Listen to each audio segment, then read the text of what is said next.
Сәлем қыздар, бүгін біз өте дәмді меренговый рулет даярлайтын боламыз. Ол үшін бізге 190 грамм ақуыз, 250 грамм қант, 25 грамм крахмал, 4-тен 1 шай қасық тұз және 1 шымшым лимонная кислота қажет. Ақуыз бен сарыуызды бөлген уақытымызда ақуызға 1 грамм сарыуыз түсіп кетпеуі тиіс. Және ақуызымыздың ыдысы өте құрғақ, ешқандай май, ешқандай су болмауы тиіс. Сол кезде ақуызды араластырған кезімізде өте жақсы көпіретін болады. Ақуызға 1 шымшым лимонная кислота және 4-тен 1 шай қасық тұз қосып, миксердің баяу жылдамдығымен араластырамыз. Қыздар, қайталап айтамын, ақуыз араластыратын ыдыс құрғақ болу керек және таза болу тиіс.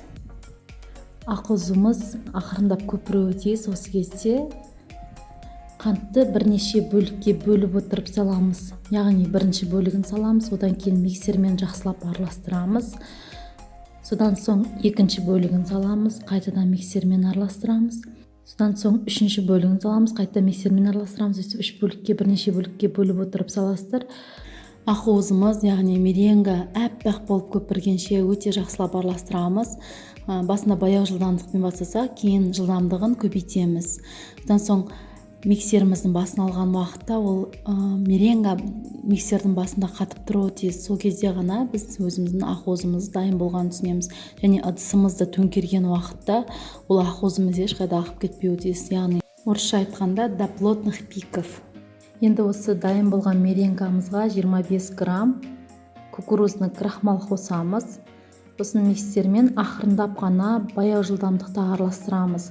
Оны қатты көп араластырудың қажет жоқ, тек қана крахмалымыз осы меренгамен араласқанға дейін ғана біршама уақыт, бірнеше секунд қана араластырасыздар.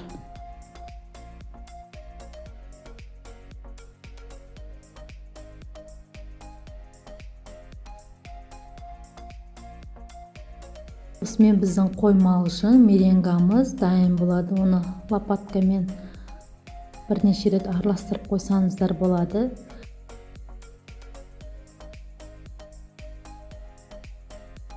Содан соң табаға, яғни противенге пергамент қағазын немесе тефлоновый коврик төсейміз. Оның үстіне осы дайын болған меренгамызды жағып орналастырамыз.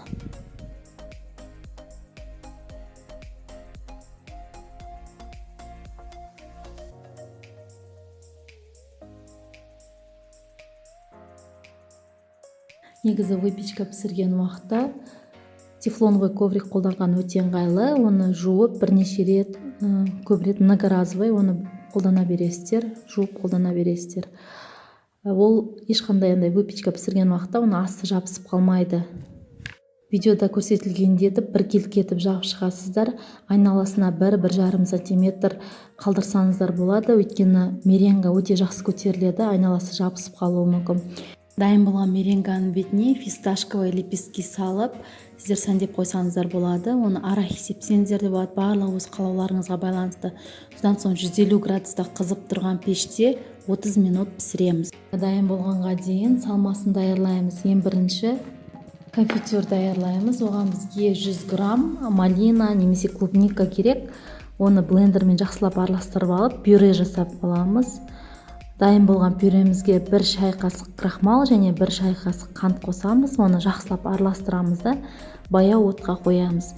Қайнағаннан кейін газымызды өшірмей 1-2 минут араластырып отырып, әбден қоюланғанша осы газда ұстаймыз. 1-2 минут соң әбден қоюланғаннан кейін біз оны суытып аламыз.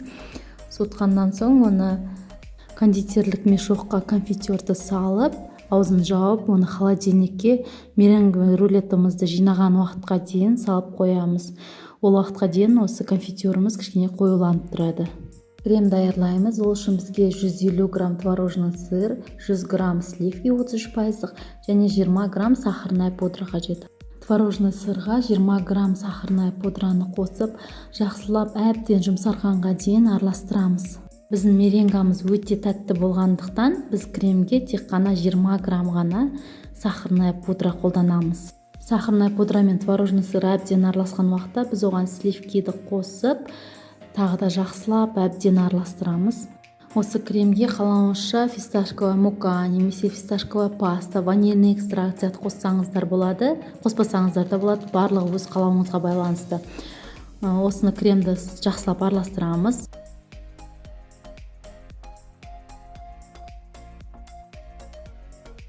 Қойылған уақытта миксерімізді тоқтатамыз. Меренгамыз дайын болған уақытта оның бетін ұстап көргенде ол кішкене беті қатпарланып тұрады. Меренгамыз қатты кеуіп кетпеуі тиіс, сол уақытта ол оңай оралатын болады. Егер де жан жағы кеуіп кеткен уақытта оны пышақпен жан жағын кесіп алсаңыздар болады.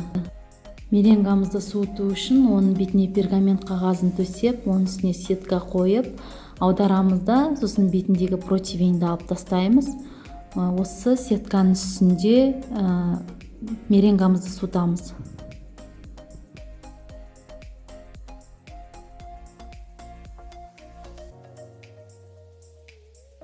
Пергамент қағазын немесе тефлоновый коврикті бетінен алып тастаймыз. Осы сетканың үстінде осы меренгамызды суытатын боламыз.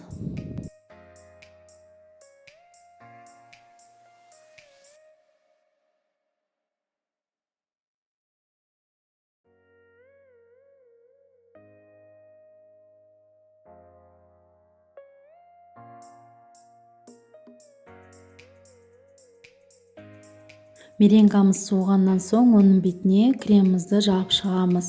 Кремімізді, яғни жұқа слоймен ғана жағамыз. Барлығын біркелкі етіп, лопаткамен жағып шықсаңыздар болады.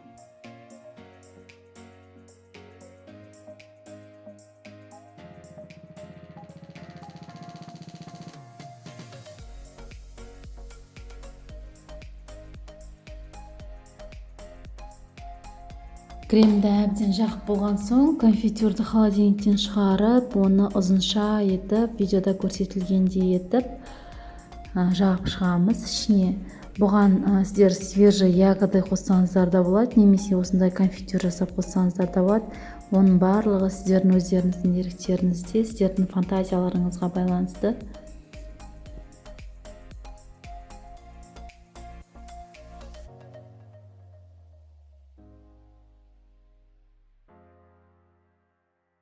Меренговый рулетті астындағы пергамент қағазын ұстап отырып, өте тығыз етіп ораймыз.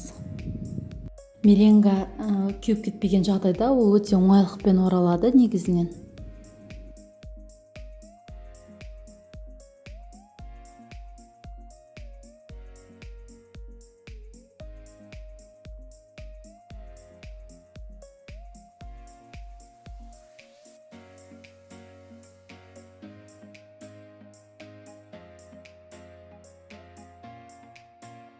Рулетімізді орап алғаннан соң, оны осы пергамент қағазымызға орап, сыртынан салафан кигізіп, немесе пищевая пленкаға орайсыздар да, оны тоңазытқышқа ең кемінде 2 сағатқа қойып қоясыздар. Негізі бір түн тұрса да жақсы, ол жаңа ішіндегі кремнің барлығы сіңіп, қатып, кескен уақытта өте ыңғайлы болады сіздерге.